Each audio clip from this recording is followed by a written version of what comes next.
Pak Sutioso ngapain? Pak Sutioso itu, udahlah, kalau saya bilang bahasa kayak mulutnya udah bau tanah. Kena kecelakaan tangan dan saya dibawa dari Timur Timur ke sini pakai pesawat Hercules. Negara tidak boleh kalah dengan aksi premanisme.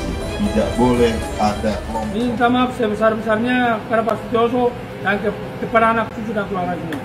Karena Pak Sutioso dari komando. Kalau saya suruh 50.000 orang datang ke Gedung Sate, bagaimana Deddy Mulyadi? Kamu bisa jadi gubernur karena... Nama Rosario de Marshall, atau yang lebih akrab disapa Hercules, kembali menyedot perhatian publik.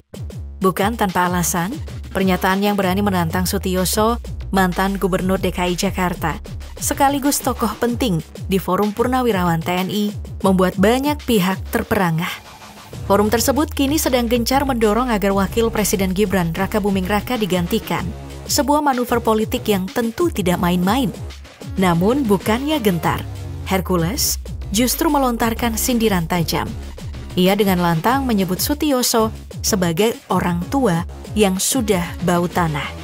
Sebuah ungkapan yang tidak hanya kontroversial, tetapi juga menantang langsung kehormatan seorang purnawirawan TNI yang pernah menjabat sebagai Kepala Badan Intelijen Negara. Apakah Hercules lupa siapa yang sedang ia singgung? Ataukah ia merasa cukup kuat untuk menantang seorang mantan Kepala Intelijen tanpa rasa gentar sedikit pun? Pak Sutioso itu, nggak usah menyinggung ormas. Sudahlah, kalau saya bilang bahasa kayak mulutnya udah bau tanah. Kepercayaan diri Hercules dalam menantang berbagai pihak ternyata tidak muncul begitu saja. Di balik reputasinya sebagai gangster yang ditakuti, beredar kabar bahwa ia memiliki dukungan kuat dari lingkaran kekuasaan. Sosok yang menjadi tumpuan utamanya bukan orang sembarangan, Presiden Prabowo Subianto. Kedekatan mereka dikabarkan begitu erat, bahkan dibalut oleh loyalitas yang jarang ditemukan. Bukan sekadar hubungan biasa, Hercules diyakini memiliki hutang budi pada Prabowo yang menjadi alasan mengapa ia begitu setia. Kedekatan itu bermula jauh sebelum Prabowo menjabat sebagai orang nomor 1 di negeri ini. Tepatnya saat Prabowo masih bertugas sebagai Kapten di Komando Pasukan Khusus atau Kopassus di Timur Timur. Hercules yang saat itu berperan sebagai tenaga bantuan operasi di bawah Kopassus mengaku bahwa Prabowo pernah menyelamatkan hidupnya. Sejak peristiwa itu, Hercules tidak pernah berpaling. Ia selalu berada di sisi Prabowo dalam setiap langkah politiknya. Mulai dari pemilihan Presiden 2014, 2019, hingga 2024. Hercules bahkan menyatakan bahwa hanya Prabowo yang bisa menyerangnya tanpa ada perlawanan balik darinya. Sebuah bentuk kesetiaan mutlak yang tidak tergoyahkan. Kena kecelakaan tangan dan saya dibawa dari Timur Timur ke sini pakai pesawat Hercules. Hercules lahir di Timor Portugis pada tahun 1960-an di tengah konflik besar akibat invasi Indonesia ke Timor Timur. Kehilangan kedua orang tua di usia muda membuatnya terbiasa hidup keras dan penuh perjuangan.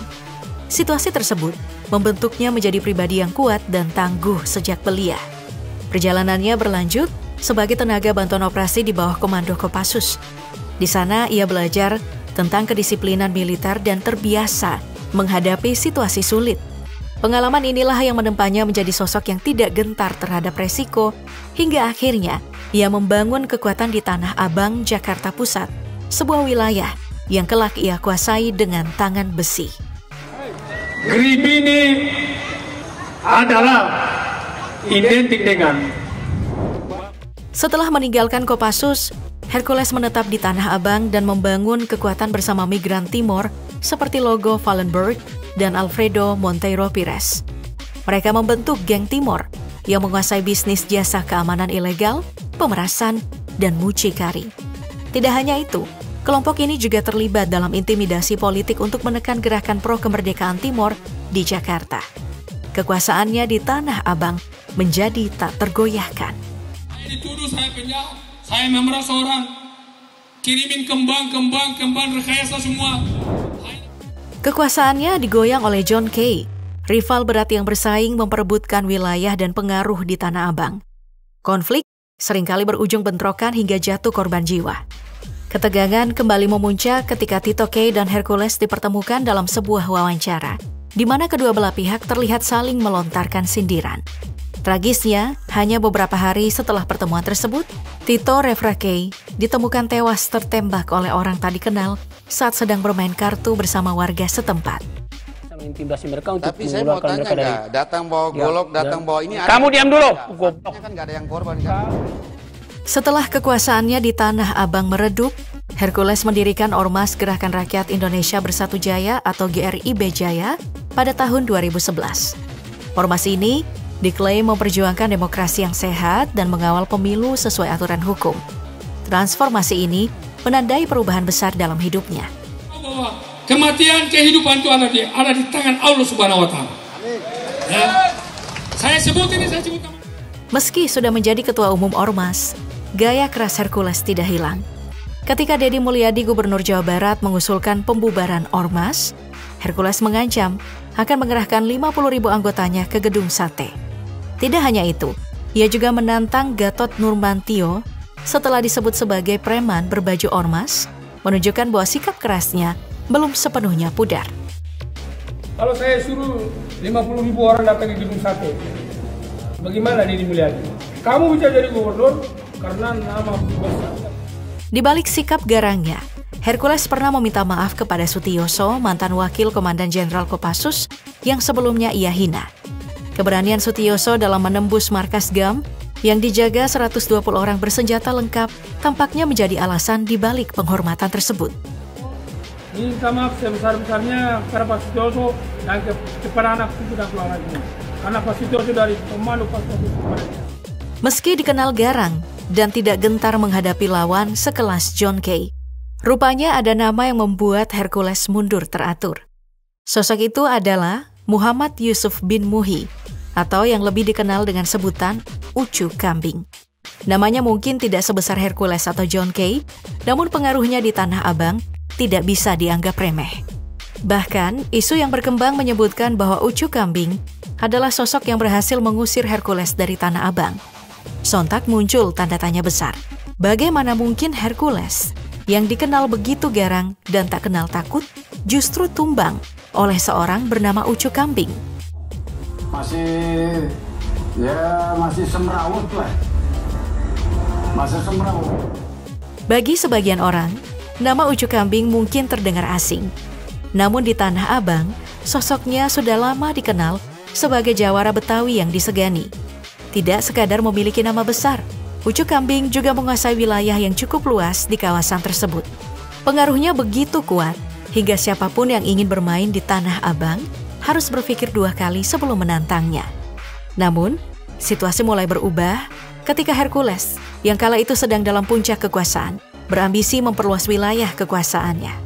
Target utamanya jelas, mengusir Ucu Kambing dari Tanah Abang. Dengan itu Hercules berharap bisa mencaplok wilayah yang lebih besar dan mengukuhkan dominasinya sebagai penguasa jalanan paling disegani di sana. Langkah agresif itu sontak menyulut perseteruan yang tak bisa dihindarkan.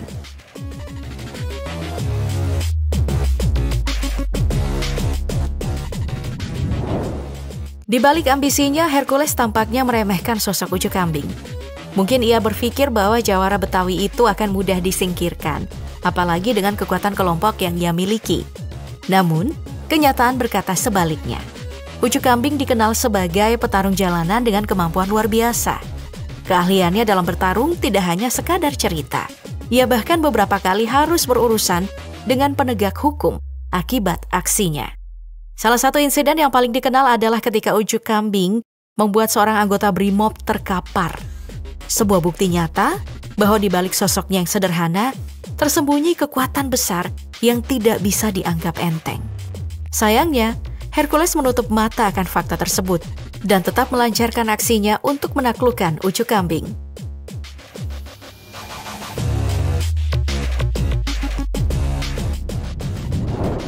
Perseteruan yang semula hanya sekadar adu pengaruh, akhirnya memuncak pada tahun 1996. Hercules dan kelompoknya melancarkan serangan ke wilayah Tanah Abang.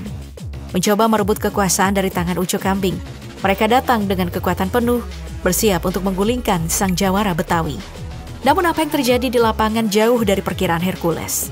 Ucu Kambing dengan segala keahliannya berhasil mempertahankan wilayahnya. Meskipun diserang secara frontal, ia tidak tergoyahkan. Anak buah Hercules yang terkenal garang itu satu persatu dipukul mundur. Pertarungan tersebut menjadi bukti nyata bahwa Ucu Kambing tidak bisa dikalahkan dengan mudah, bahkan oleh kelompok sekuat Hercules. Dari pertarungan itu muncullah rasa hormat dari Hercules pada Ucu Kambing. Mungkin karena menyadari kekuatan sejati sang jawara, atau mungkin karena mengakui keunggulannya di medan pertempuran. Yang pasti, sejak saat itu, Ucu Kambing tidak hanya dianggap sebagai rival, tapi juga sosok senior yang dihormati oleh Hercules.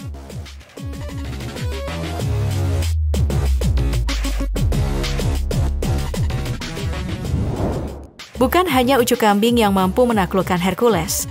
Ada satu nama lain yang membuat sang mantan penguasa jalanan itu terpaksa bertekuk lutut. Hengky Haryadi, seorang perwira tinggi Polri yang kini menyandang pangkat Brigjen. Hengky bukan sekadar polisi biasa. Ia adalah satu-satunya aparat yang berhasil menangkap Hercules dalam aksi premanismenya, dan itu bukan terjadi sekali melainkan 3 kali. Kisah itu bermula di tahun 2013, ketika Hengky masih menjabat sebagai Kasat Reskrim Polres Metro Jakarta Barat. Di bawah komandonya, Hercules dan 49 anak buahnya digulung habis dalam operasi besar-besaran atas kasus pemerasan dan perlawanan terhadap petugas. Penangkapan itu menjadi sorotan publik, mengingat reputasi Hercules yang tidak mudah dijinakkan. Namun cerita tidak berakhir di sana. Selepas keluar dari jeruji besi, Hercules kembali terjerat kasus serupa. Hengky Haryadi kembali bergerak cepat di tahun 2017 ketika ia sudah menjabat sebagai Kapolres Metro Jakarta Barat. Brigjen Hengky sekali lagi menaklukkan Hercules. Kali ini kasus yang menyeret namanya adalah pemerasan dan pendudukan lahan di kawasan Kalideres. Penangkapan itu seolah menegaskan bahwa Hengky adalah bayangan yang terus menghantui langkah Hercules. Dan pertanyaannya, apakah hanya sampai di situ? Nyatanya tidak. Hengky Haryadi tampaknya menyimpan lebih banyak cerita tentang bagaimana ia mampu menundukkan Hercules, sosok yang selama bertahun-tahun tidak tersentuh hukum. Negara tidak boleh kalah dengan aksi premanisme. Tidak boleh ada kelompok. Nah, memasuki tahun 2023, nama Hercules kembali mencuat ke permukaan. Kali ini dengan pernyataan yang mengejutkan oleh banyak pihak. Dalam sebuah kesempatan, Hercules dengan lantang menyatakan bahwa dirinya tidak takut pada Brigjen Hengky Haryadi, sosok perwira tinggi Polri yang berhasil menundukkannya sebanyak 3 kali di masa lalu.